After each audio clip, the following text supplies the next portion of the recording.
Bienvenidos al cuarto programa de Días de Feria, el programa de televisión de la Feria Internacional del Libro de las Universitarias y los Universitarios, Filuni 2024. El día de hoy vamos a tener un programa muy interesante. Nuestra invitada es Mariana González.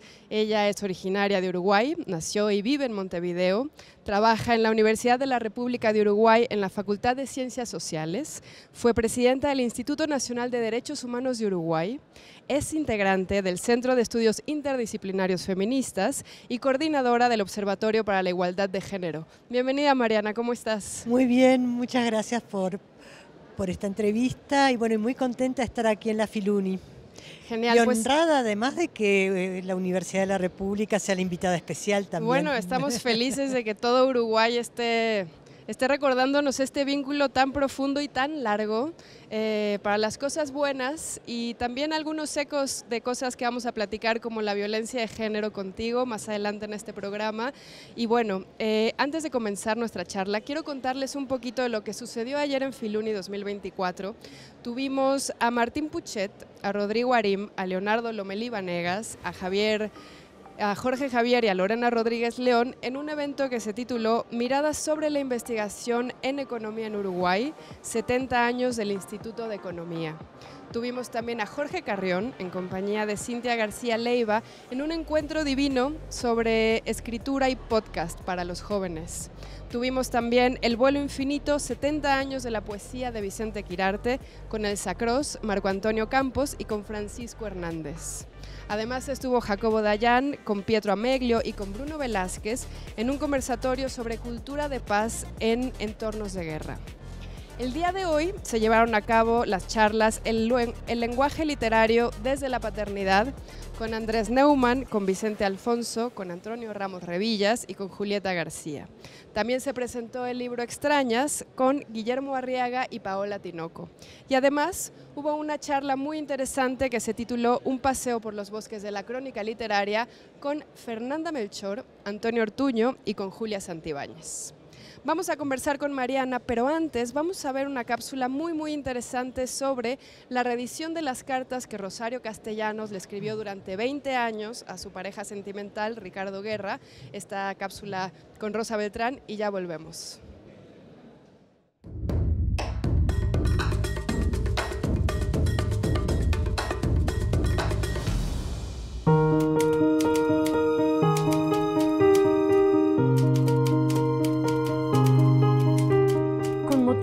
Del aniversario de la muerte de Rosario Castellanos, reeditamos en la UNAM Las cartas a Ricardo. Este libro que es verdaderamente único por muchas razones.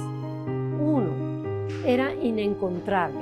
La primera vez que se publicaron fue en 1994, tuvieron un tiraje muy corto, después de esto se agotó y nadie podía conseguirlas. Dos, la forma en la que leemos a Rosario Castellanos hoy día es muy distinta.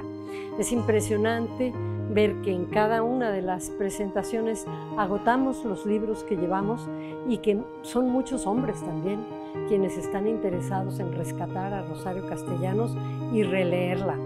Tres, es una bitácora que no se tenía ni se tiene, como menciona Elena Poniatowska en su maravilloso prólogo.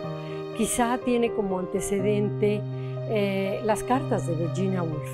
Se puede leer como una novela corta, como una novela de formación, porque más allá del amor que ella le declara a Ricardo en cada carta desde que lo conoce, desde el inicio, son también una bitácora que da cuenta de todos sus intereses, empezando cuando ella tuvo una beca por el viaje que hace a Madrid y los estudios durante un año con Dolores Castro, otra poeta importante y gran amiga suya, donde da cuenta de los pintores a los que ve por primera vez, de las obras de teatro que se ponían allá, de lo que está escribiendo, y siguiendo después con todas las cartas a su regreso, donde escribe de su trabajo como profesora universitaria, de su interés por la literatura contemporánea hispanoamericana. Ella no se llamaba feminista a sí misma, pero claramente con la defensa de la mujer, desde su tesis hasta la famosísima conferencia que dio finalmente en antropología. Rosario además no escribió estas cartas pensando en que se publicarían y por esa razón no escatima detalles de toda índole, incluidos, por ejemplo, los de la relación con el cuerpo, con su propio cuerpo.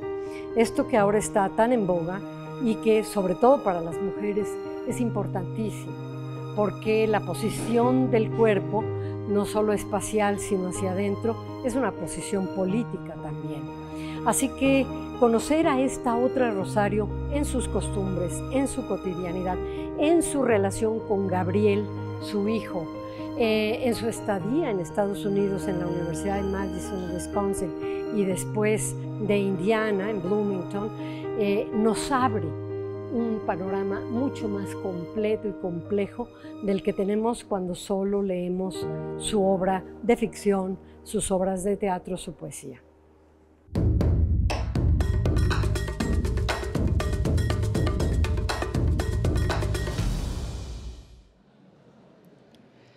Espero que les haya gustado esta cápsula, Cartas a Ricardo sobre Rosario Castellanos con la doctora Rosa Beltrán. Y ahora sí, vamos a conversar con Mariana González. Mariana, cuéntanos un poquito si tu especialización en las ciencias sociales siempre tuvo una mirada hacia el género o si te fuiste especializando o enfocando conforme los feminismos recobraron importancia en nuestras vidas. Mira, en realidad cuando comencé con la sociología estaba muy alejada del feminismo. Bueno, fue también durante la salida de la dictadura. Entonces, durante la dictadura el feminismo no existió como ninguna manifestación de alguna manera contestataria. Empezó lentamente con la apertura democrática, las primeras manifestaciones que eran más de mujeres, eran pocas las que se animaban a autodenominarse feministas. Y fueron fundamentalmente las mujeres que volvieron del exilio las que se animaron a hablar del feminismo, a hablar de la discriminación, a hablar de la violencia. Inicialmente no era que no me interesara, pero no me sentía muy convocada por el tema. Y yo comencé a trabajar fundamentalmente en las temáticas vinculadas a los movimientos sociales. Los movimientos sociales de base territorial. A la salida de la dictadura en Uruguay fue una gran crisis económica y social y había muchas organizaciones de base en los barrios que tenían que ver con la alimentación, que tenían que ver con el cuidado de la salud, policlínicas barriales, merenderos, ollas populares, y yo empecé estudiando esas organizaciones barriales y empezamos a notar que participaban muchísimas mujeres, pero que los portavoces y las direcciones eran varones, y lo tomamos como dato.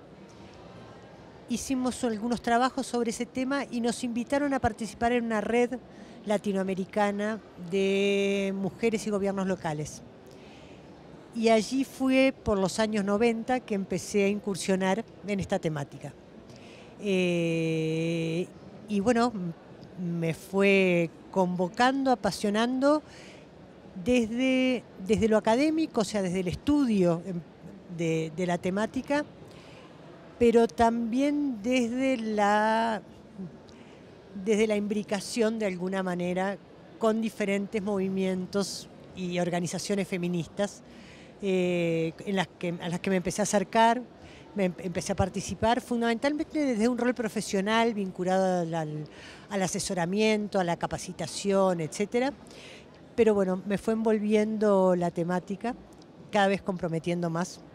Y bueno, ya desde los 90, o sea, más de 30 años que estoy trabajando desde esta perspectiva como académica y como militante. Es muy difícil en el feminismo separar esos ámbitos, porque necesariamente también en el estudio y en la parte académica pones el cuerpo. Y el feminismo no es algo que uno mire de afuera y que analice desde afuera, sino que estamos comprometidas y es también en la medida que vas entendiendo y aprendiendo, también vas ganando convicción en la necesidad de transformar. Claro. Una de las charlas en las que vas a estar en esta Filuni es ¿qué le da el género a la universidad? ¿Cuáles son para la Universidad de la República de Uruguay los principales desafíos para, pues, respetar y dignificar el trabajo de las mujeres y la vida de las estudiantes? Mira, ya desde hace varios años, insólitamente no, en realidad es un fenómeno que se está dando y en Uruguay se dio de manera muy acelerada. En Uruguay en este momento la mayoría de las estudiantes son mujeres y la mayoría de las docentes son mujeres. Entonces uno diría, bueno, si ya somos mayoría, ¿cuál es el problema? Porque es muy fácil caer en el espejismo de la igualdad, como dice Amorós, pero en las manifestaciones de desigualdad están presentes todavía y muy fuertes. Por un lado, hay una segmentación en términos de las áreas de conocimiento. Las áreas de conocimiento, las áreas STEM que se le llaman, o sea, aquellas de las ciencias más duras, vinculadas a la ingeniería, la matemática, la física, siguen estando fuertemente masculinizadas. Mientras que las áreas vinculadas a la salud, las áreas sociales, o sea, aquello que tiene que ver mucho más con los cuidados y con los roles más tradicionales de las mujeres, son las que están muy fuertemente feminizadas. Por otro lado, tenemos también que si bien las docentes somos mayoría, somos 65% del cuerpo docente, somos mujeres, somos una mayoría muy importante en los grados más bajos de la escala, mientras que los grados más altos, la mayor proporción son hombres. Y allí tenemos problemas de todo tipo, porque tenemos desde en las trayectorias de docentes tenemos dificultades, algunas muy sutiles, de discriminación, que va como socavando, que tiene que ver con el uso de la palabra, cuántos te citan en las bibliografías, qué importancia se le da a lo que tú estudias, a lo que tú afirmas, en la jerarquía y la relevancia que se le da al conocimiento generado por mujeres.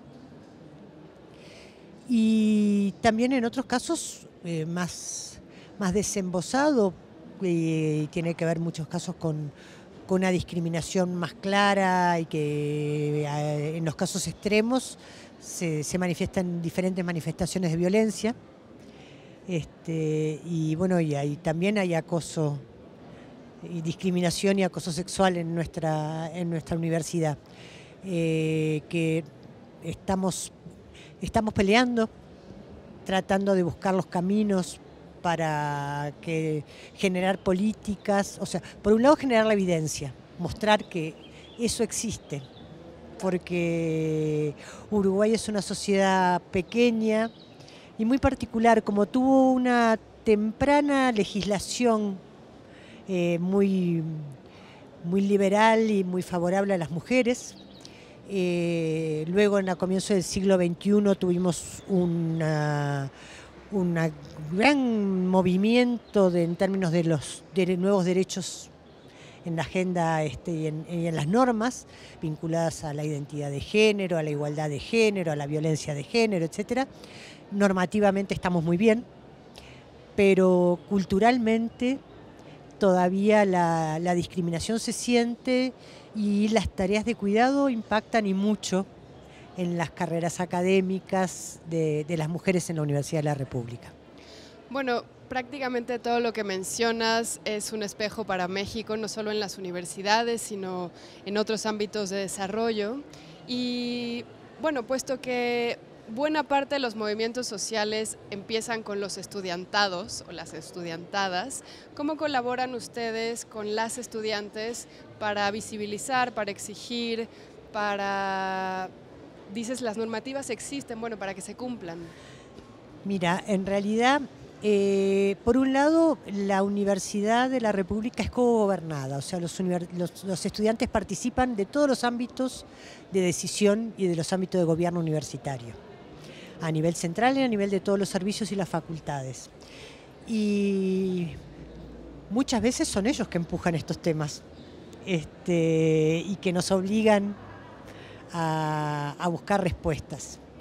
Fue claro, por ejemplo, durante la pandemia hubo una gran movida que fueron las estudiantes que comenzaron a denunciar a través de las redes diferentes formas de violencia que existían y que se presentaban en la universidad. Eso obligó también a rever las políticas, a rever las ordenanzas que teníamos, a tratar de facilitar los canales de denuncia, a tratar de garantizar que las denuncias iban a ser anónimas, las represalias,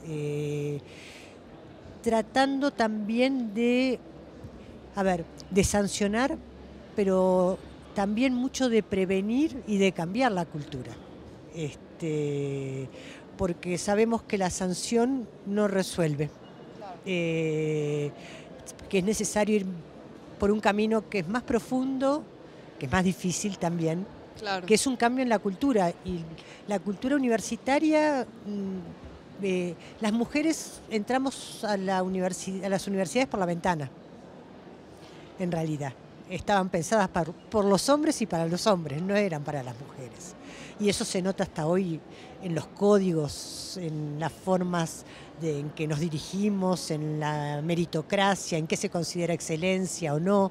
Todo eso está muy plagado y está muy impregnado de códigos masculinos que, como son códigos universales, no nos damos cuenta siquiera el impacto que tienen y la dificultad que nos presentan a las mujeres poder habitar en esos espacios. Claro, sí. Hace poquito tuvimos aquí a Gabriel Tenenbaum, que hablaba de la masculinización de las instituciones y también de los castigos, ¿no? De las formas de las represalias o de las formas de, entre comillas, rehabilitar, y cómo eso no resuelve el problema de fondo, ¿no? Exactamente, porque allí tenemos los cambios que tienen que darse son a múltiples niveles y sin duda hay un cambio clave que es en las masculinidades. Claro. Mariana, otra de tus charlas en Filuni es violencia contra las mujeres políticas en redes sociales. Creo que casi todo el mundo sabe de los linchamientos que hay en redes sociales. ¿Qué otras violencias se viven de manera virtual y qué consecuencias tienen que no vemos por ser solo virtuales? Mira, en Uruguay justamente se ha hecho un estudio que ya tiene algunos años de la violencia a las mujeres políticas a través de las redes, fundamentalmente a través de los tweets. Y más de una cuarta parte de los mensajes que refieren a las mujeres políticas y que se dirigen a las mujeres políticas son agresivos. Son fundamentalmente menospreciando y poniendo en duda sus capacidades en el poder, en el ejercicio del poder. Y algunos estudios que se han hecho con entrevistas a las mujeres políticas muestran que las mujeres, de alguna manera, como en muchos otros ámbitos, se nos exige más que a los varones y necesitamos estar dando examen permanentemente, pero se nos somete también a una mirada muy inquisidora, donde no se nos permite ningún error, donde no se nos permite ningún desliz y donde fundamentalmente las mujeres que ocupan cargos de poder y que son feministas o que defienden la agenda de género reciben mucho más ataques que las mujeres que están en cargos de poder y que no hablan del tema. Entonces, las mujeres también que defienden los derechos de las mujeres son doblemente castigadas. Y allí lo que opera fundamentalmente y requiere de una fortaleza muy fuerte de las mujeres, porque opera una violencia psicológica que va socavando la autoestima, la seguridad, las fortalezas para moverte en ese mundo, que es un mundo, el mundo del poder es un mundo muy difícil de transitar, y para las mujeres doblemente difícil, y muchas veces este ataque que apunta a dudar de sus capacidades, a cuestionar lo que está diciendo, debilita a las mujeres. Por eso es tan importante la sororidad y las redes de las mujeres políticas entre sí, para poder fortalecerse, para poder sentirse acompañadas, saber que no están solas y que lo que les pasa a ellas no es por su persona, es por su género. Bueno, la sororidad, las redes de compañía, ¿qué otras soluciones o estrategias pueden aplicar o podemos aplicar para que estas mujeres no se rindan en el camino, para que no pierdan la fuerza? Mira, yo creo que el apoyo del movimiento es fundamental. O sea, el apoyo de el sentirse respaldadas desde las bases sociales es clave. Pero también es clave las transformaciones que tienen que darse en el sistema político, en el propio sistema político y en los propios partidos políticos, porque los criterios de selección ya de quién asciende o no asciende, quién accede o no accede a los cargos, es muy difícil. Entonces, y por más que existan normas, en Uruguay existen normas en términos de las cuotas, por ejemplo, no logramos la paridad, se votó hace poco y no salió la paridad. Las cuotas son trampeadas permanentemente, porque hay un discurso que en eso se parece al universitario, de la meritocracia.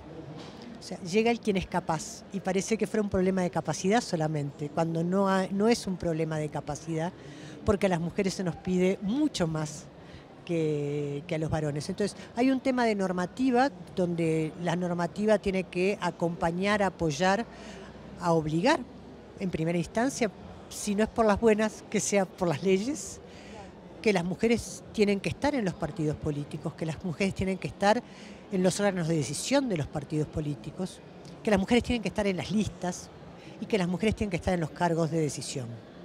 Muchísimas gracias, Mariana. Antes de despedirnos, vamos a ver una cápsula sobre los materiales de lectura y ya regresamos.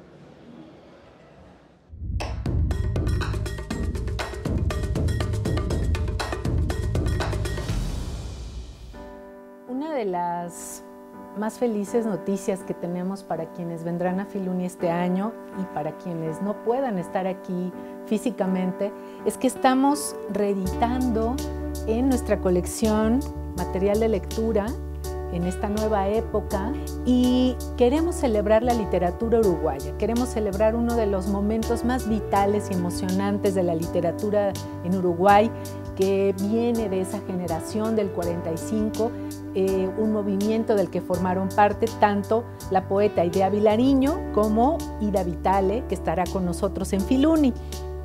Fíjense que el gran crítico literario Ángel Rama decía que en Uruguay la poesía la hacían las mujeres, porque claro, pensemos en ese momento, pues destacaban figuras como Felisberto Hernández, como Juan Carlos Onetti, potentísimos narradores, y entonces quienes escribían poesía eran estas autoras precisamente. Idea Vilariño además ha sido conocida por su biografía en la que tuvo una pareja sentimental que fue precisamente Juan Carlos Onetti, y de distintos momentos podemos ligar la obra también con su biografía sentimental, ¿no? Lo que escribía, lo que le dedicaba a Onetti, lo que reflejaba ese amor tortuoso de muchos años. De Ida Vitale, una escritora, una poeta que ganó el Premio Cervantes de Literatura. En este material de lectura, con una nota introductoria de Víctor Sosa, que abarca muy bien el trabajo de Ida Vitale, su gran pasión por el lenguaje, por el juego, por tocar temas y esto caracteriza mucho la obra de algunos de los escritores de la generación del 45, temas que tienen un origen social, una mirada crítica, a veces también una mirada por el entorno, por la naturaleza. También quisimos abrir nuevos espacios. No teníamos publicada en material de lectura a Cristina Peri Rossi, otra grande de la literatura uruguaya. Peri Rossi ganó también el premio Cervantes, una autora posterior, de una generación posterior a la de las dos autoras a las que hemos mencionado acá. Y Peri Rossi tiene entre su trabajo poético, su trabajo narrativo, intereses muy puntuales. También hay una mirada crítica hacia la dictadura vivida en su país. Es una escritora que ha hablado sobre el amor entre mujeres, lo cual la ha vuelto también una voz pionera, que ha abierto, que ha desgarrado convenciones. Y quiero citar una frase de ella, algo que sabe perfectamente. Dice: desde mis libros, desde mi vida, he intentado, como Doña Quijota, desfacer entuertos y luchar por la libertad y la justicia, aunque no de manera panfletaria o realista, sino alegórica e imaginativa. Y esto es lo que encontramos en su poesía, lo que encontramos en sus cuentos, y precisamente es una selección de narrativa breve la que ha hecho la poeta y doctora en literatura Sandra Lorenzano, donde podremos encontrarnos cara a cara con esta gran obra de Cristina Peri Rossi.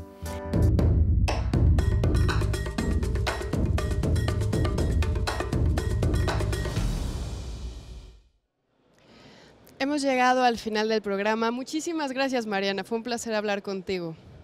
Muchas gracias. Y a toda la UNAM y a la sociedad mexicana que ha recibido a tantos uruguayos en momentos difíciles. Muchas gracias. Gracias a ti. Bueno, pues déjenme decirles que mañana no pueden dejar de venir a el evento con Juan Pablo Villalobos y con Gabriela Barquetin. Van a presentar el libro No voy a pedirle a nadie que me crea en la terraza Filuni a la 1. A la 1 también, Fernanda Trías y Guadalupe Alonso van a tener un evento que se llama Voces del Relato de Uruguay de hoy. Y por último, a las 5, la literatura como resistencia, pero eso es el domingo, es nuestra ceremonia de clausura con nada más y nada menos que Cristina Rivera Garza en compañía de la doctora Rosa Beltrán y de la maestra Socorro Venegas. Muchas gracias por estar con nosotros y nos vemos hasta la próxima.